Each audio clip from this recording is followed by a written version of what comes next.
जो होता है अच्छे के लिए होता है। जानते हैं इस कहानी के माध्यम से। एक राजा था और उसका एक मंत्री था। राजा एक दिन शिकार करने के लिए जंगल में गए और अपने मंत्री को भी साथ ले गए।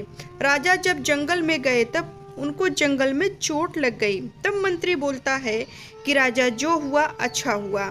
तब राजा तो बहुत गुस्से में आ गए और बोले कि हमारे हाथ में चोट लग गई और तुम बोल रहे हो कि जो हुआ अच्छा हुआ। तो मंत्री बोलता है कि राजा आप माने या ना माने, पर जो भी होता है वो अच्छे के लिए होता है।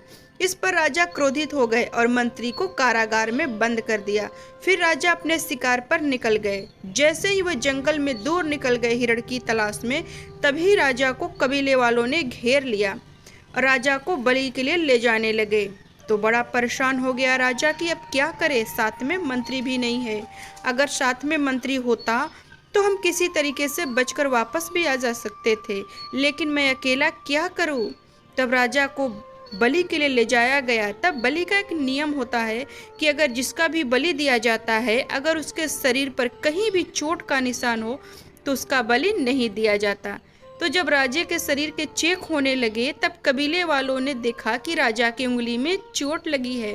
तब कबीले वालों ने राजा को छोड़ दिया। राजा बहुत खुश हुआ और घर वापस आ गए और मंत्री को निकालने का आदेश दिया। मंत्री कारागार से बाहर आया। तब राजा ने कहा कि तुम सच कहते थे कि जो हुआ अच्छे के लिए हुआ। मेरी उंगली में चोट लग गई जिसके कारण कबीले वालों ने मुझे बलि नहीं दिया, नहीं तो आज मेरी बलि दी गई होती। पर तुम्हें जेल में बंद कर दिया, इसमें क्या अच्छा हुआ। तब मंत्री बोलता है कि राजा जो हुआ अच्छा हुआ।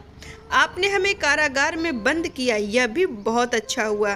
तब राजा आश्चर्य से पूछने लगे कि तुम्हें कारागार में बंद कर दिया, इसमें क्या अच्छा हुआ। तब मंत्री बोलता है कि राजा आपकी उंगली में चोट लगी थी तो आप बच गए, पर मेरे उंगली में चोट तो नहीं लगी थी, तो कबीले वालों ने मेरी बलि चढ़ा दी होती अगर मैं आपके साथ होता। पर आपने मुझे जेल में बंद कर दिया, इसलिए मेरी जान बच गई, इसलिए जो हुआ अच्छा हुआ। राजा बहुत प्रसन्न हुए मंत्री की इस बात को सुनकर।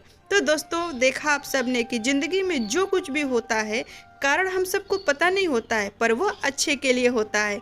इसलिए किसी पर दोष ना दे करके हम सब की जिंदगी में जो कुछ भी होता है उसे स्वीकार करना चाहिए, क्योंकि जो होता है वो अच्छे के लिए होता है। तो हमें उम्मीद है दोस्तों आप सबको यह कहानी जरूर पसंद आई होगी। तो अगर पसंद आई तो लाइक, सब्सक्राइब और कमेंट जरूर करें। और कहानी सुनने के लिए बहुत बहुत शुक्रिया।